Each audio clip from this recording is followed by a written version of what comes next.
Magandang araw po sa inyong lahat, lalo na sa ating mga pinuno, kawal at kawani ng Hukbong Katihan ng Pilipinas.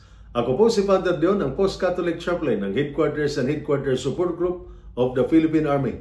At ito po ang salita ng Diyos, ang ating gabay. Ngayon po ay Thursday, July 3, 2025 at ginugunita po natin ang kapistahan ni Santo Tomas, Apostol. Si Tomas ay kilala bilang Tomas na mapagduda or the doubting Thomas. Noong muling nabuhay sa Jesus at nagpakita sa mga alagad, wala siya roon. At nang sabihin ng iba na nakita nila si Jesus, ang sagot ni Tomas ay, hanggat hindi ko nakikita ang mga sugat at nahipo ang kanyang tagiliran, hindi ako maniniwala. Hindi ba't ganito rin tayo minsan? Kapag dumaranas tayo ng hirap, kapag tila hindi natin nakikita ang kamay ng Diyos sa ating mga pagsubok, tayo'y nag-aalinlangan.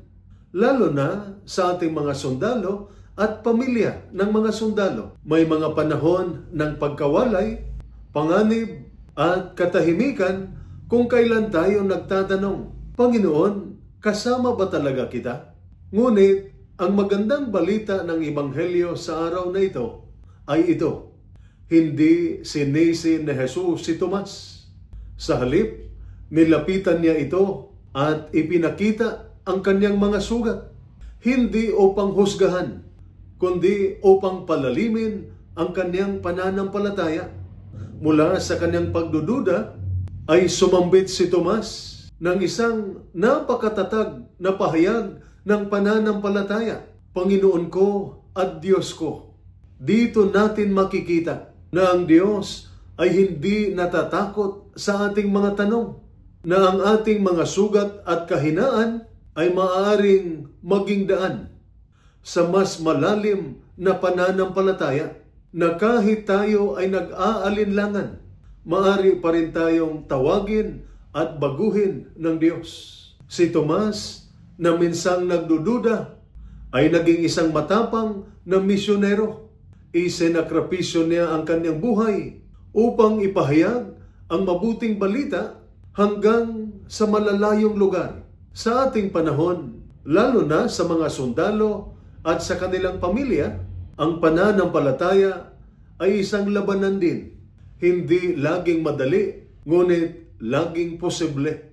Si Jesus ay patuloy na lumalapit sa atin, hindi upang hatulan, kundi upang tayo'y bigyan ng lakas at kapayapaan. Ito po ang salita ng Diyos, ang ating gabay. Manalangin tayo. Panginoong Jesus, sa gitna ng aming pag-aalinlangan, lumapit ka sa amin at ipadama mong ikaw ay buhay at kasama. Tulad ni Tomas, turuan mo kaming kilalanin ka bilang aming Panginoon at Diyos. Palalimin mo ang aming pananampalataya at gamitin mo ang aming kahinaan upang maging saksi. Patatagin mo ang aming mga sundalo at kanilang pamilya sa gitna ng pagsubok. Amen. At sumainyo at sa inyong pamilya ang pagpapala ng makapangyarihang Diyos, Ama, Anak at Espiritu Santo. Amen.